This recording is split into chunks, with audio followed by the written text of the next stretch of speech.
Okay, so Rain, rain, go away. Saan ba? Diyan ba? Dito? Hello everyone. Huh? Hello everyone, so my name is John. And Jay? Okay, so we're here and we're back to give you some updates dun sa installation ng prefab natin. So as you can see from the back, yan, nakatayo na siya pero hindi pa siya fully finished. So by tomorrow, hopefully, tatapos na.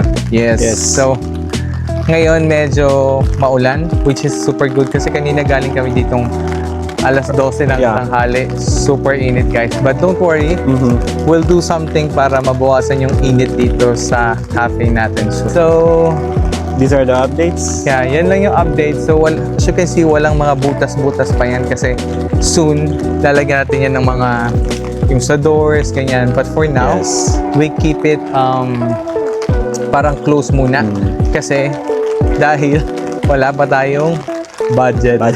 Wala pang budget para sa mga glass or like sa mga windows, and at the same time hindi pa rin kami fully decided na dun sa mga kung gaano kalaki yung mga ilalagay namin fixtures, mga windows, mga ganyan. So yeah, for now close muna siya, and then kailangan muna natin bumalik ng Singapore and then mag-ipon na naman ng pera. Hanap buhay ulit.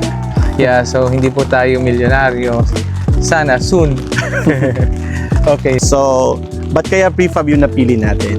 Okay, for some of you who wants to know about the prefab. So what's the good thing about the prefab is that it's cost effective. So this is the measurement of this container is 24 square meters. So it's like 4 by 6 4 by 6, yes. Yeah, so 4 by 6 meters. So of course that's 4 times 6 is 24 square meters, but it's not totally exactly 4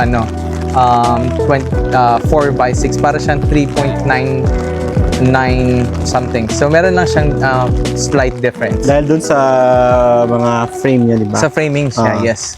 So at the same time, yung dalawang unit to, so pinagpatong na namin. So yung taas, yun yung magiging magiging kwarto natin.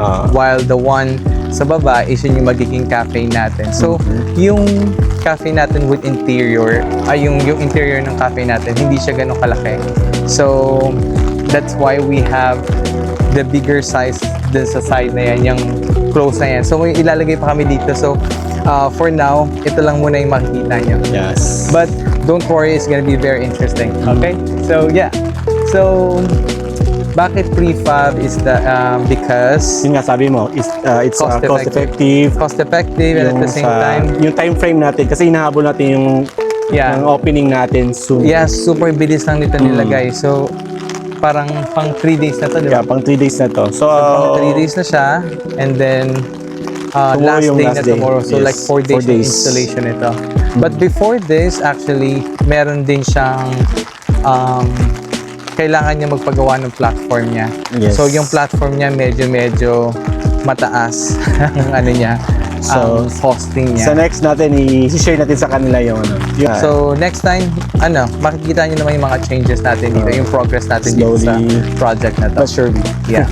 And yeah, so cost effective, and then mabilis siyang itayo, and at the same time earthquake proof. Kasi di ba?